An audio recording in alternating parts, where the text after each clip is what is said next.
The Assembly will hear an address by His Excellency Muhammadu Buhari, President of the Federal Republic of Nigeria. I request protocol to escort His Excellency.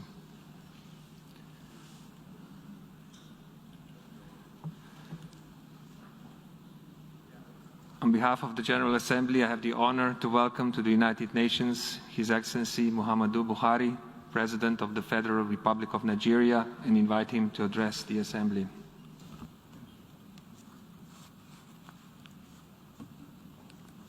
Mr. President, Heads of State and Government, Mr. Secretary General, distinguished delegates, ladies and gentlemen.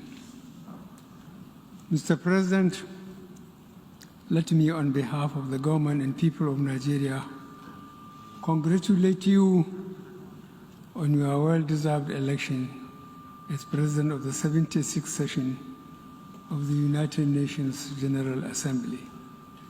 I would like to assure you of the full support and cooperation of the Nigerian delegation throughout your tenure. I would like to commend your predecessor, His Excellency Mr. Volkan Bashir, for the many remarkable achievements recorded during his tenure despite the challenges posed by the COVID-19 pandemic. Permit me to congratulate the Secretary General Antonio Guterres on his re-election and commend his strong commitment to making the United Nations more alive to its responsibilities. I also want to express my gratitude to him for reappointing Ms. Amina Mohammed as the Deputy Secretary General to assist him in discharging his responsibilities.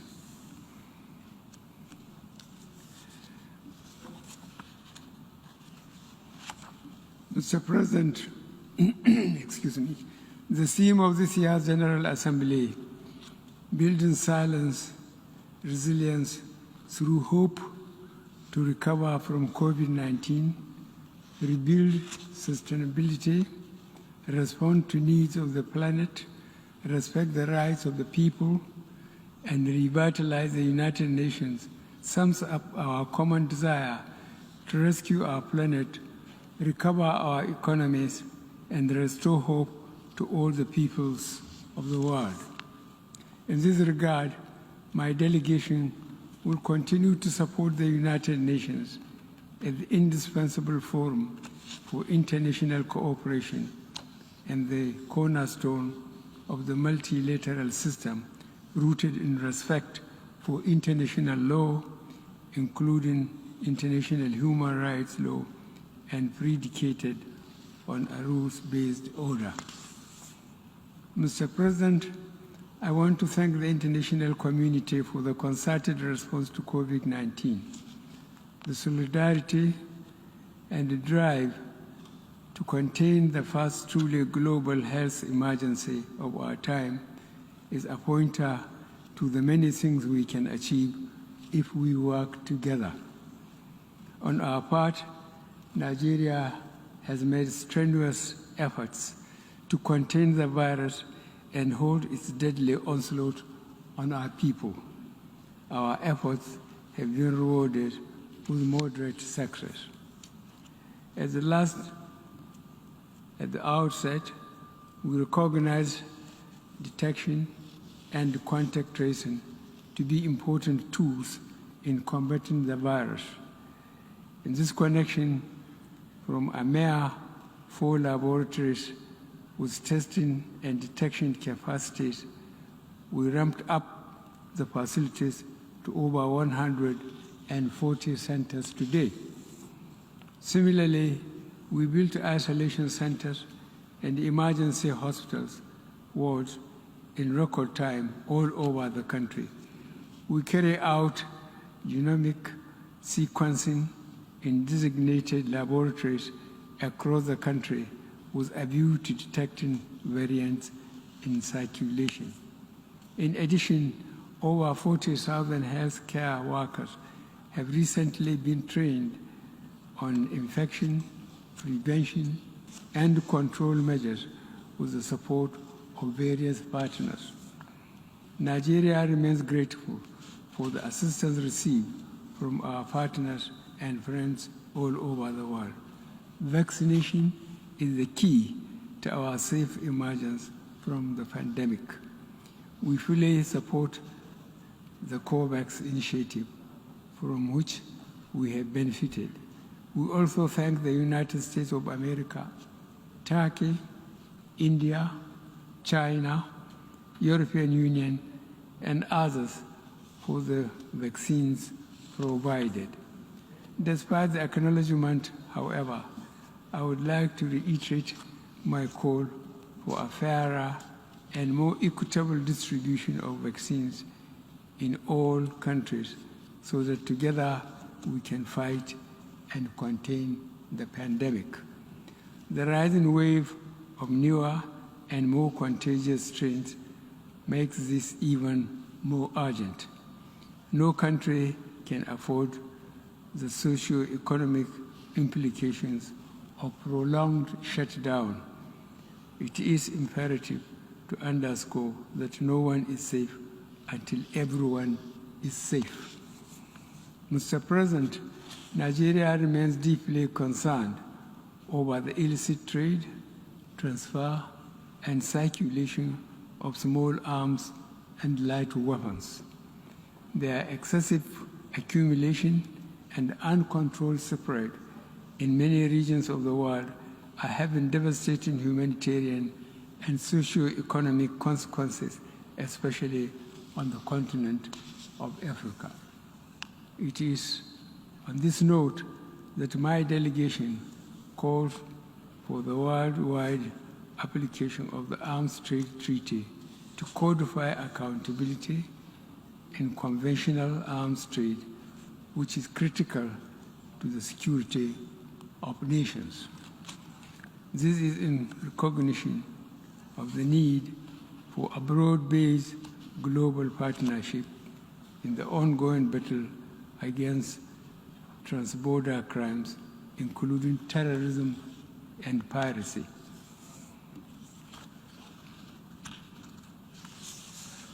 Mr. President, we must deal not only with the symptoms of conflict, but also the immediate causes that fuel conflicts in the first place.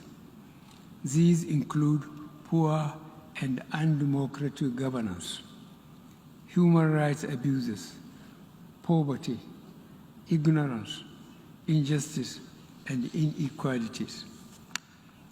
There are no easy solutions to these conditions. They require long-term investments and more effective international cooperation. In this connection, my delegation underscores the importance of promoting peaceful, unfettered, and inclusive participation of states in global actions towards conflict prevention. This will facilitate the achievement of the 2030 Agenda for Sustainable Development and the African Union Agenda 2063.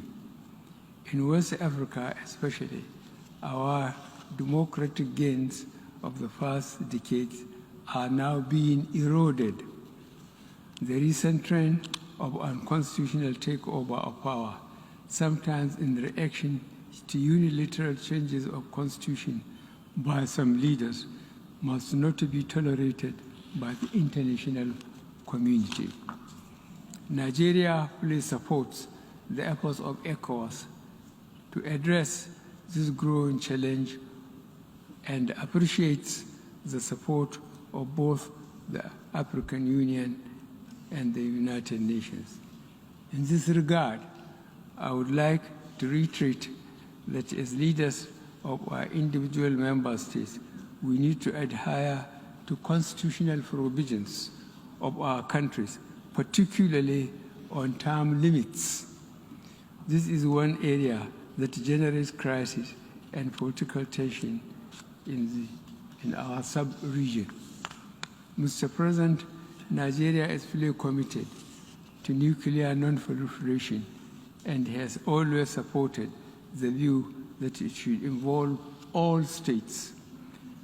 Disarmament conventions deserve the support of all states, small, large, nuclear, or non-nuclear.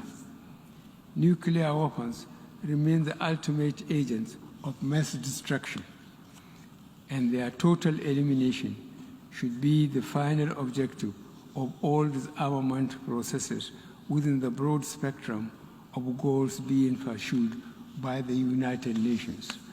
In this regard, Nigeria would participate actively in forthcoming review conference of Nuclear Prohibition Treaty and also the first meeting of states parties to the landmark treaty on the provision of nuclear weapons, scheduled to take place within the first quarter of 2022. Nigeria regards these upcoming events as important steps towards realization of a world free of nuclear weapons. We are therefore supportive of any diplomatic efforts in this direction. We hope that the upcoming Nuclear Prohibition Treaty Review Conference would lead to a successful outcome that would facilitate the nuclearization of the world. We will do our part to ensure such an outcome. Mr. President, terrorism continues to dominate security discourse worldwide. In Nigeria, Boko Haram, terrorist group, though fragmented by internal strife and weakened by our defense forces, is still active and preying on soft targets. Nigeria will continue to work closely with United Nations counter-terrorism bodies and entities with a view to bringing this scourge to an end. Nigeria has spared no effort in addressing the challenges of terrorism posed by the activities of Boko Haram in northeast Nigeria, the Lake Chad region, as well as banditry in the northwest and north central.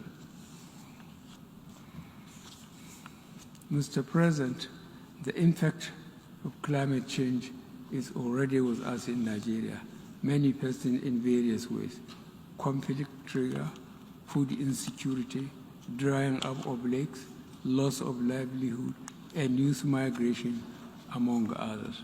The trend is the same in many other countries that are threatened by forest fires, rising seas, drought, and desertification.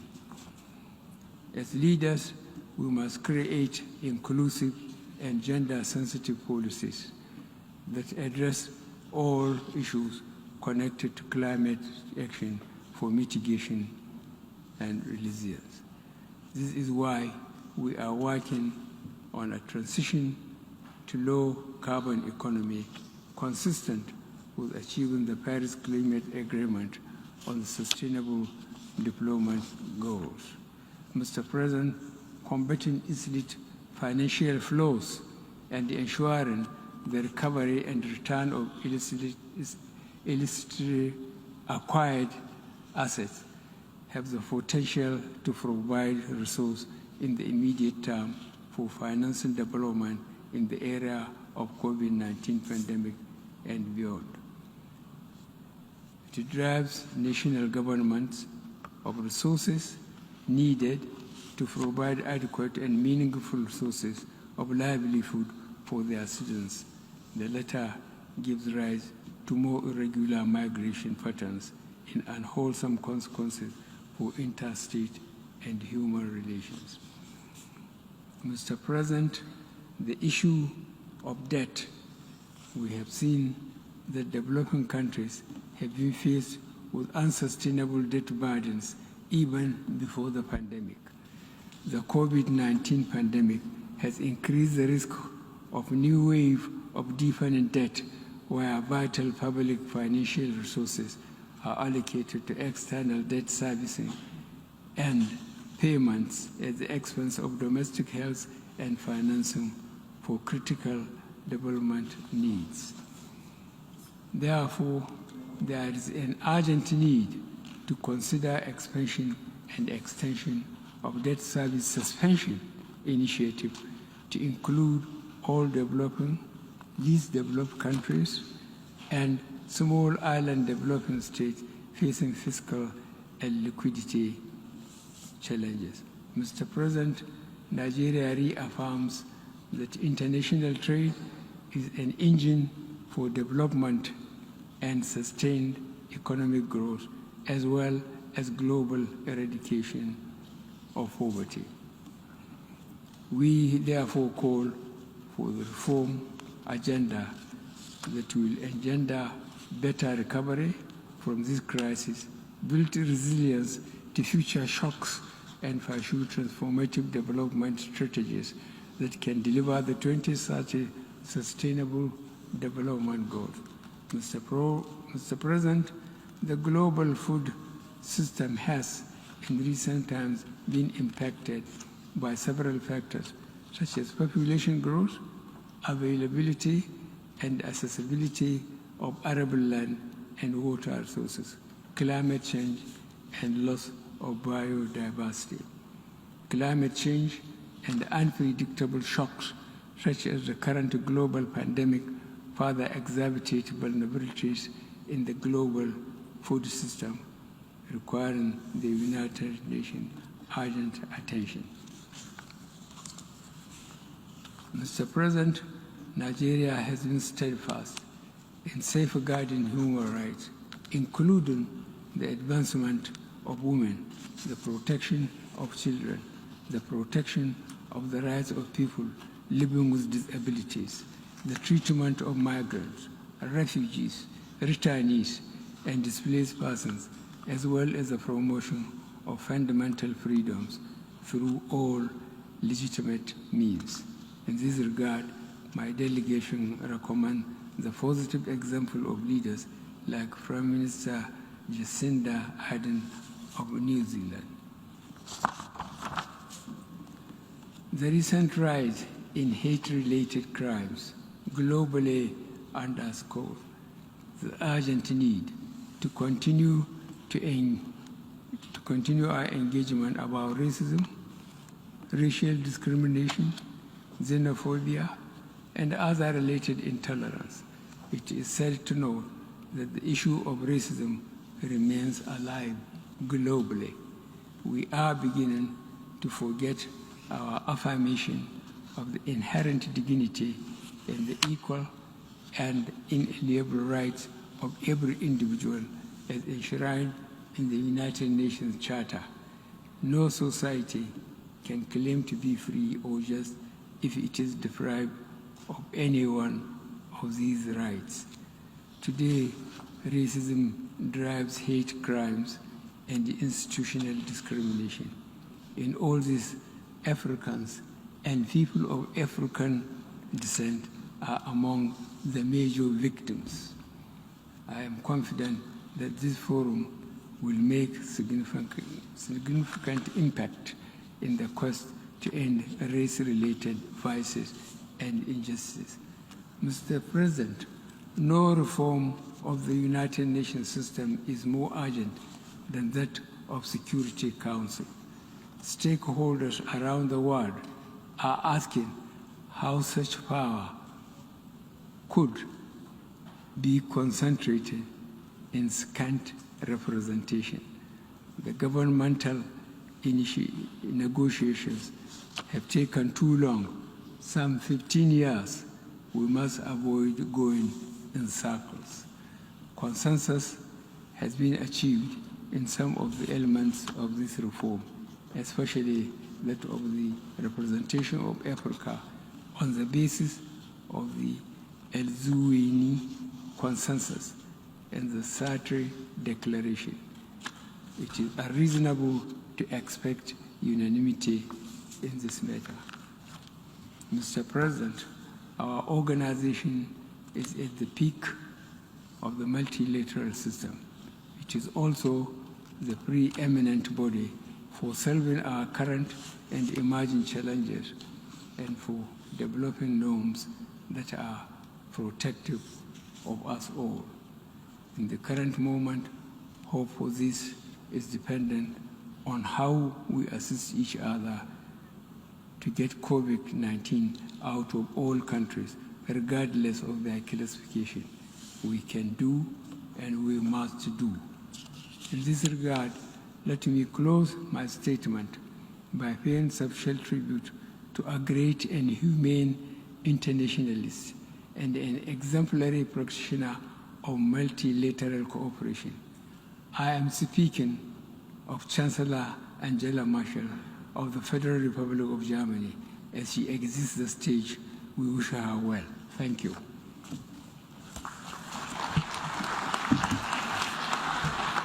On behalf of the General Assembly, I wish to thank the President of the Federal Republic of Nigeria for the statement just made, and I request the protocol to escort His Excellency. I now give the floor to the distinguished representative of Lebanon to introduce an address by the Head of State.